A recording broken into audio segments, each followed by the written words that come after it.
the exploding security scandal engulfing the Trump administration. It's only 2 days old, if you can believe that. Now, Trump officials are desperately, and I mean desperately, trying to pretend that sharing attack plans on a non-secure app where a journalist happens to be present, that's a key part of this. It's that they shared it on the app and the journalist happened to be present. That's how we know about it. But they're all pretending like this is no big deal. And their answers, I have to say, are leaving a whole lot to be desired and, frankly, just raising more questions. The White House and the president's national security team doubling down on efforts to shift blame surrounding that Signal chat debacle. But certainly the topic is of a nature in which you would not want our adversaries to know. Current and former defense officials tell me these operational details shared in an unclassified setting would be considered a breach in national security. It confirms our darkest assumptions about mishandling of sensitive military operations. Now, for 2 days, it's only been 2 days old, Trump and his team have repeatedly denied that any classified information, any problematic information, was really shared in that chat. And so today, The Atlantic released more text, unredacted, that revealed discussions of weapons used, targets, and timing. And I can tell you that is problematic information to be discussing in an unsecure atmosphere and environment. Now, all the information that any national security expert most would tell you would that should be considered classified at the time because they're so specific and they're detailed and they could put people's lives at risk.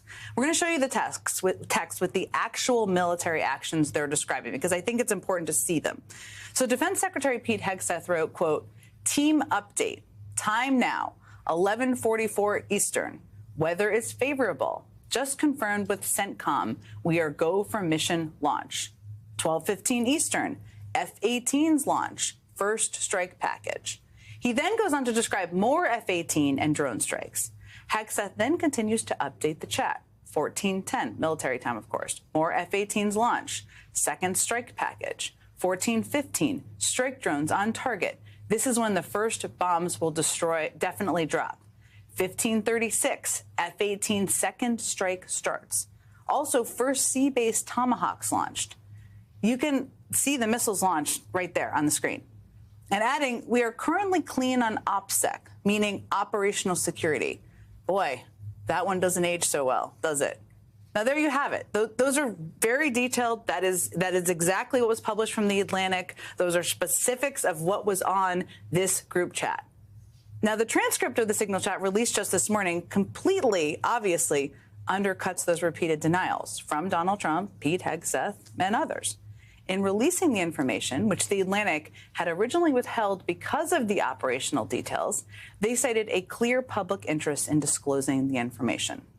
Trump officials were also back on the Hill today, where they got grilled by Democrats, many calling for Hegseth to resign.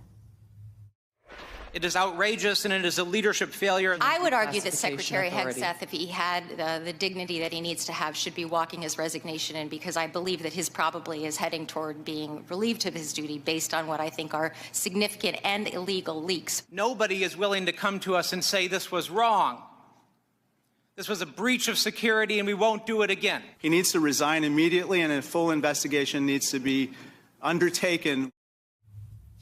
Now, Congressman Jason Crow's answer there, I mean, that sticks with me because nobody's acknowledged wrongdoing here. There are lots of things wrong, but that's a big one of them. Earlier this morning, The Atlantic's Jeffrey Goldberg, who, of course, was the journalist who was added to the text chain and wrote the piece on Monday, also highlighted the dangers of sharing military plans in an unsecured chat. Look, imagine this text went to someone else.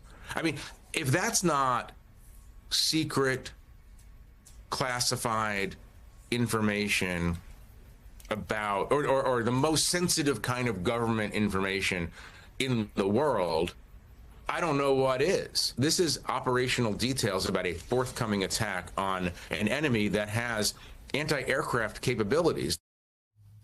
Now, Goldberg also wrote today, quote, "If this had been received by someone hostile to American interests or someone merely indiscreet, the consequences for American pilots could have been catastrophic."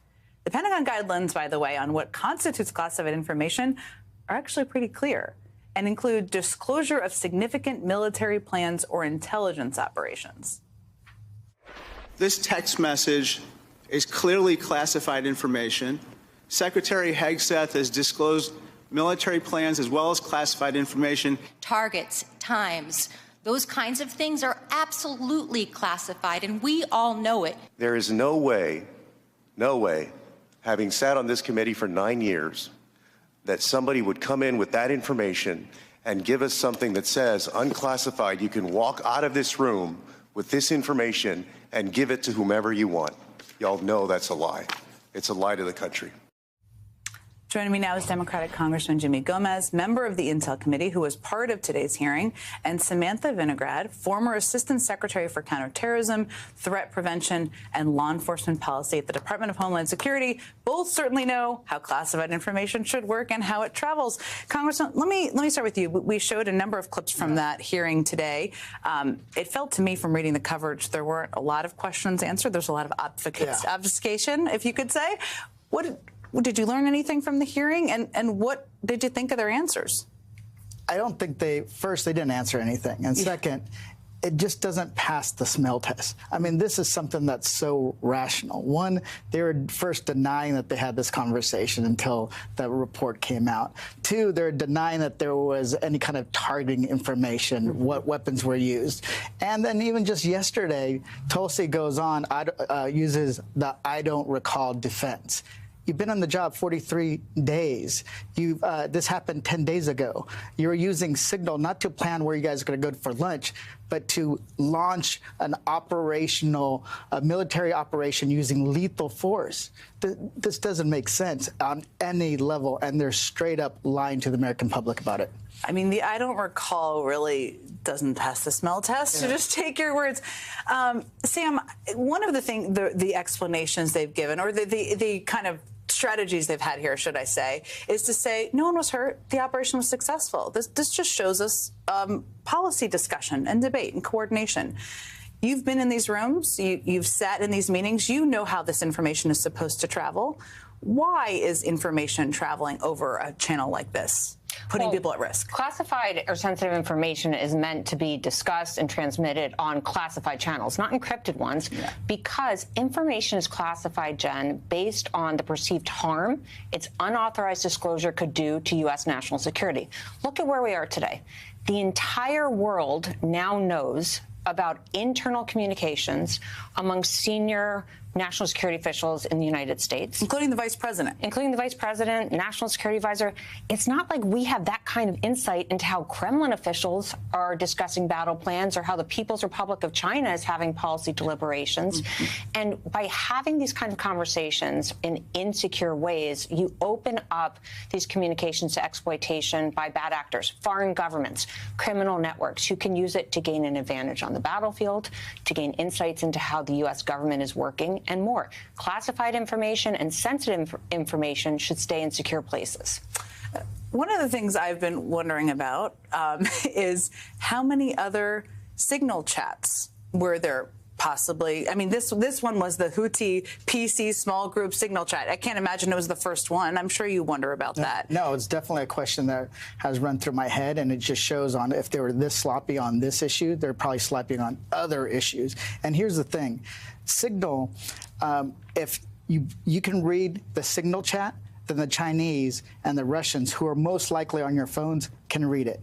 This is something that when you get on the committee, they drill it into you. Everything that's on your phone is compromised. So when they have this kind of discussion, they're really putting the lives of our men and women in service in danger.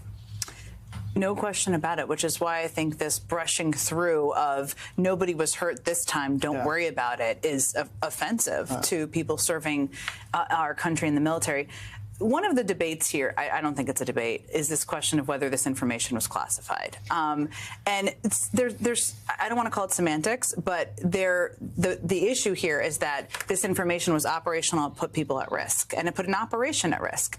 How did you read it, and how should you've seen a lot of classified information, digested it? What do you think? Sure. I mean, never have I ever seen an operational plan that was not classified. So This doesn't have to be a guessing game, though. What Secretary Hegseth was messaging about, the timing of the strikes, the weapons being used, that was all derived from an operational plan, probably drafted by the Joint Chiefs of Staff, that got an original classification. In this situation, what would be prudent would be for there to be an investigation into what the original classification of that content was, that Secretary Hegseth then ostensibly copied into the Signal chat. What we haven't seen is the FBI, for example, announcing such an investigation, or the Pentagon proactively saying we're going to look into this. We should take the guessing out of this and let professionals do their jobs to determine if there was, in fact, an unauthorized disclosure of classified information, so we can avoid any unintended consequences. One of the questions I often get when people stop me in the grocery store, I'm sure you all get the same things, is like, what can Congress do? What can people do? I mean, you're in the minority in the House. Yes. The Democrats are in the minority in the Senate. There's certainly public opinion, and public opinion is not excited. They're very displeased by this, to put it diplomatically.